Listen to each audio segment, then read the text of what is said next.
Welcome back to Transmedia Storytelling. I'm Dr. Gina Marcello, and today we are going to look at Lesson 3, the basic elements of good storytelling.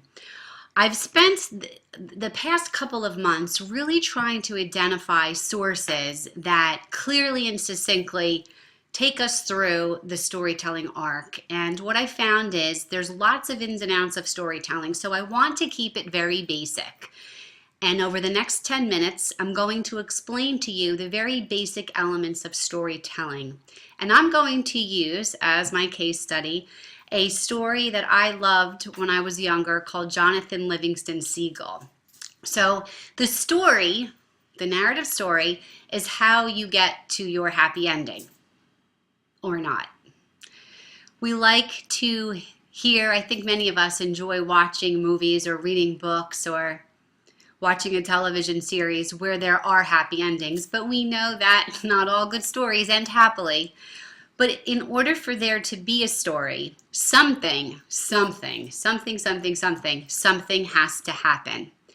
And that something is usually a narrative conflict that occurs either between characters that are part of your story.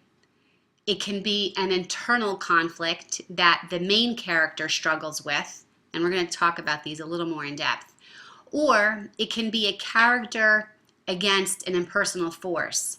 So a person is out in the tundra and they're sort of trying to survive. So these are the three different conflicts that we can find in any really type of narrative, any good solid narrative. It's either a conflict between characters, an internal conflict, or between the characters and an impersonal force. So what are the elements that make a good story? When you're thinking about your franchise, one of the things I want you to look for and really analyze are these various elements of a good story.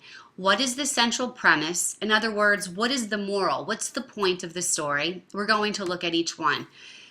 Who are the characters? Who are the main characters? And then who are supporting characters? And most good stories, you need to have both. You need to have supporting characters, not just primary characters, although not always. There has to be a setting. The story needs to occur somewhere, sometime. There needs to be a plot. As I mentioned earlier, there needs to be some kind of conflict and then a resolution of that conflict. So let's look at the first thing, the theme. What is the theme or central idea of the story? What's the point?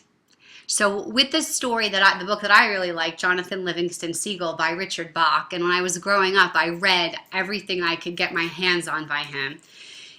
The idea, the point of Jonathan Livingston Seagull, I think is really best expressed right here. And it says, you are never given a wish without also being given the power to make it true. You may have to work for it, however.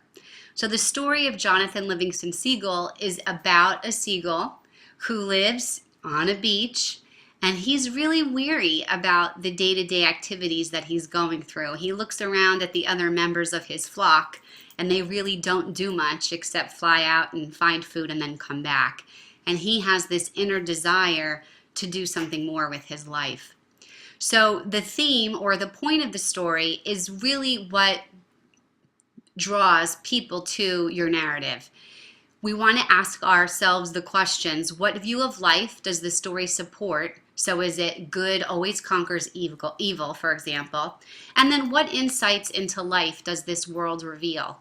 So Jonathan Livingston Seagull reveals to us that if you work hard, you can achieve great things, but you have to work at it. And sometimes you're alone in that on your journey. So here we are in the next point of the theme, and when we're talking about what is the point, some very common themes are good versus evil, as I've already mentioned, technology versus humanity. So if you're a Transformers fan, we know that I think it's the Autobots are trying to take over the Earth and they're trying to protect it. Overcoming the odds or courage. There are stories of greed, and if you've ever seen the movie Wall Street, the original, greed is good. I don't know necessarily that that's the theme of many narratives that we're being told today, but back in the 80s, that was pretty common. I just dated myself. Another point of the story is loyalty, that loyalty is important. The impact of the past on the present or perhaps, the inevitability of fate. These are just a small sampling of different points that a story might be sharing with an audience. So if we look at the book, Jonathan Livingston Seagull, I wanted to share with you. So here's the point. On the back cover of the book, it says, "This is a story for people who follow their dreams and make their own rules. A story that has inspired people for decades." Okay, so you should be able to, with your media franchise, be able to tell another person in a sentence, pretty much in a sentence, what the point is. And here's the point.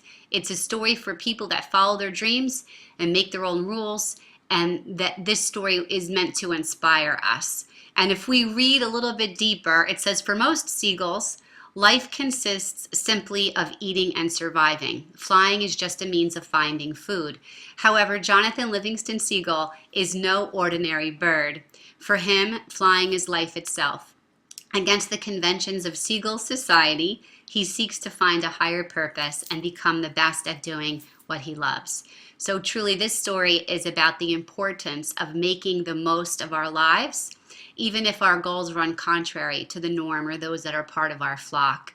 The metaphor of flight in Jonathan's story tells us that if we follow our dreams, that we too can soar.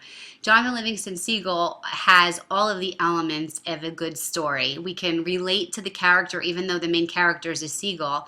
And there's a calling within the story that asks us, what do we want to do? What is our best self? Is it possible? What do we need to do in order to do that?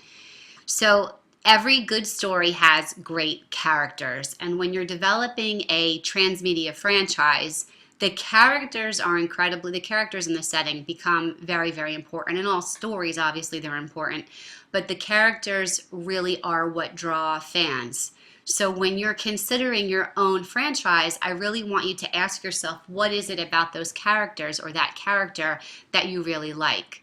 And many times the characters really do need to be well developed.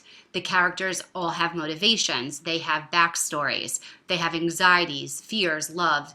They've experienced loss. We've perhaps gone through celebration with them. So the characters are a complex mixture of psychological characteristics that on either a conscious or an unconscious level that we relate to. But in addition to the main characters, you also need to have peripheral characters.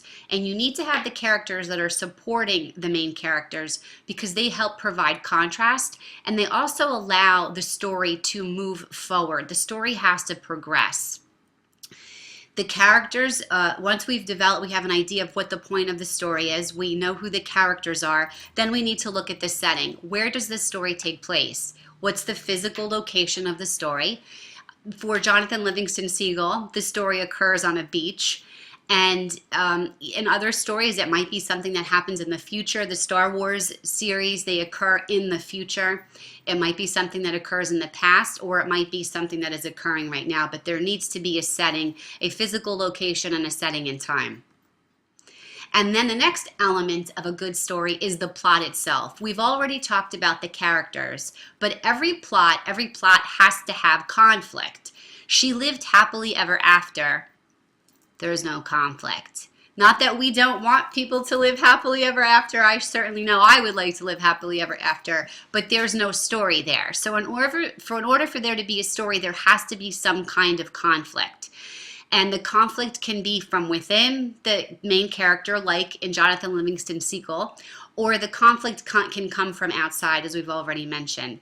As part of the plot, we introduce the characters, we identify what the conflict is, and then there's a rising action. So something has to happen that relates to a sequence that encourages the main character to face a turning point. They have to make some kind of decision. Are they going to do this or are they not going to do this? Are they going to take the call to action? And this is usually when the character is very uncomfortable with a particular situation or themselves. What are they going to do? And this really draws us in to the story. And then finally, we have the resolution, the happily ever after. The resolution. So at the end of the story, we ask ourselves, how did the character change? How did the characters change? And we need to keep in mind that it might not be a happy ending. Of course, stories like Cinderella and many of the Disney stories that we have grown to love over the years, and with the princess meeting her prince and them living happily ever after. There are many different versions of that story that exists, but we need to ask ourselves as an audience member, what do we learn about the story based on the resolution, how it was solved, and what does that say about us? Do we like that? Do we not like that? So I want to thank you for watching. These are the elements of a good story, and as I mentioned, they are the central premise, the characters, the setting, the plot, conflict, and resolution. These are just the very basic stepping stones to telling a good story. I hope you enjoyed this, and I'll see you in class.